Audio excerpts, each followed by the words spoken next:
games and 9 seasons as a Blue, Chris Pronger makes his return to St. Louis. He and his Oilers ride into town during a boom.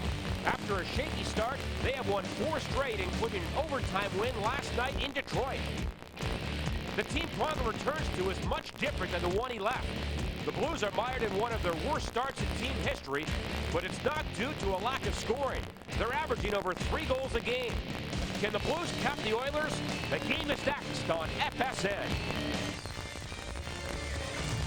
The Blues just don't want to get into any more of a losing streak. But make no mistake, the storyline tonight is the return of Chris Pronger to St. Louis after 9 years. Yes, it is, and I think everybody out there, including myself, is going to be real strange to look at Chris Pronger in an Edmonton Oilers uniform. But you see his numbers. He's 8 points. In fact, he has 6 of those assists in his last 4 games. He's leading the league again in minutes on the ice, so that's no stranger to Blues fans. I think anybody that watched Chris Pronger knew that he was going to be out there. He loved to be out there. He played over 32 minutes last night in Detroit, so he's a great defenseman. He always will be. Let's just hope that the Blues can beat him tonight. And earlier tonight, Dan McLaughlin talked with Chris Pronger. All right, John, thank you very much. The return of Chris Pronger to St. Louis. So what's going through your mind right now as you're going to face your former team? A little bit of mixed emotions, but excited to get back on Sabbath Center ice and hopefully come away with a win. How about family and friends in attendance here tonight? We've got a few floaters hanging around today, but a lot of friends and family in town to watch the game. Now, did you know which locker room to go to when you got here? I did. I didn't know where a few things in the locker room were, but I didn't know where I should be making my sticks. But yeah, it was a little different. You had 9 fabulous years. You were the captain here at one point in St. Louis. What's the emotions like for you to come back to this town and, like I said before, wearing a different uniform? It's you know, I'll probably know a little bit more once I get on the ice and kind of feel the crowd and kind of get into it that way. But you know, it's exciting to be back and looking forward to it. It's been 3 long months before this game, so you know, just looking forward to it. And finally, at the time of the trade, did you ever envision that you would not finish your career with the St. Louis Blues? Was that hard to accept at the time? A little bit, yeah. It was something that you know, you hear people talk about that a lot, especially from management. But you know, it's a business, and that's what happens. You know, things like that are bound to happen. Even the best of the players, the best player in the world, get traded once in his career, actually twice. So, right. You know, things like that eventually happen in a business like this. Good to see you. Thank you. Thanks. Yeah. That's Chris Pronger. Back to you. Overtime to the Oilers last night, the first loss in 10 games, so Blues will have to be ready for another tough opponent. Here's a shot. They score! Salvador bounced it in, and it's 2-1. It may have been tipped, but I don't know. Face-offs are so important, and here we go again. Yeah, this puck bounced. I don't know if it was tipped, John, or if it just bounced, but it took a Blues bounce. You see here with the traffic in front, this kind of just bounced and just skipped in right there. Markkanen did not see it at all. See what it hit? No, it just was a knuckleball. It bounced a couple of times. Must have hit an Oiler defender outside the point. Bounced a couple of times, and Markkanen. Great pass to Brewer. Brewer shot and blocked by Jason Smith. Now Young walks in. Right into Sillinger. Rebound. Trianica stopped by Markkanen. And he hangs on. That's a huge save for Markkanen. The Blues really missed a great opportunity. Horkoff had broken his stick. He actually had to go to the bench to get another stick. And it was really 5-on-2 for a moment. And here the pass across actually deflected into Markkanen, and then a good job there by Trianica. Trying to get that loose puck, but good position by Markkanen, able to keep that out of the net.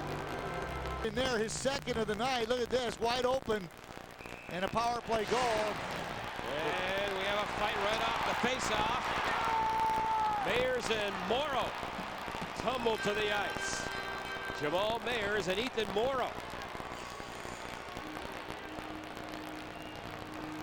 Majors in the NHL are down considerably from 03-04.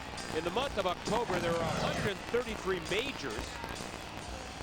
In October of 03, there were 255. So, Bernie, we have not seen near the number of fights. No, we haven't. We've seen Jamal Mayers, and I think that's his 3rd of the year. And Ethan Morrow is one of those guys who's going to drop with anyone in net. Good move there by Stepniak. A shot. And that's off a leg wide. Now Sena to Stepniak. In a goal. He scores! His first NHL goal for Stepniak. And it's 6-2. Well, he'll remember this night for a long time. That's good work by this young line of the Blues. A nice cycle, both Stempniak and Peter Sain out together. This is a real nice play. You see in the corner, Stempniak just a little reverse to Saina, the quick pass and the low shot to beat Markkinen to the far side. So Peter Saina picks up an assist. That's a perfect shot. Congratulations to the young man for a nice shot, and but you still don't like to give him up. You got pride. Yeah, absolutely. Now we have a fight, speaking of pride, and Jeff Hogan goes after Dan Smith.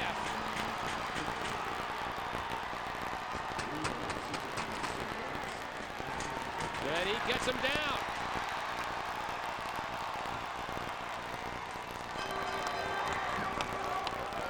Frustration coming out with the Blues.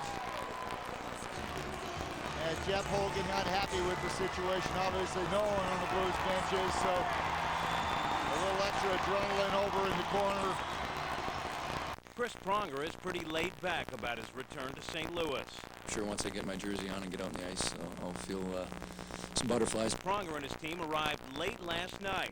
Aside from sleeping today, there were people to see. All your friends and family that are around town, obviously being here for 10 years, you meet a lot of great people, and I was able to catch up with some of them this morning, but probably a few more tonight. But just being around, and you get in your comfort zone, and obviously, as I said, being here 10 years, there's a lot of memories. Pronger got off to a slow start in Edmonton, but he seems to have hit his stride. Heading into tonight's game, he had 6 assists in his last 4 games.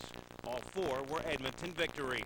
I think the preseason helped to get used to the rules and obviously get back into kind of the flow of things. Took a few games to really get feet under me, but now I feel like I'm playing pretty well. Pronger says the biggest difference playing in Edmonton is that hockey rules.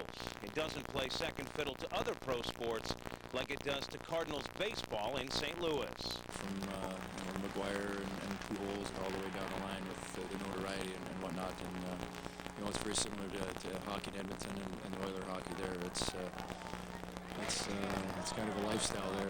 Everybody lives, breathes, and dies Edmonton Oiler hockey, and it's fun to be part of that. And while Pronger is content for now, he's not ruling out making St. Louis his home again once his playing days are over. I don't know. We'll see once my career's over, and then see where I wind up. At Savage Center, I'm Jim Hayes for the Midwest Sports Report.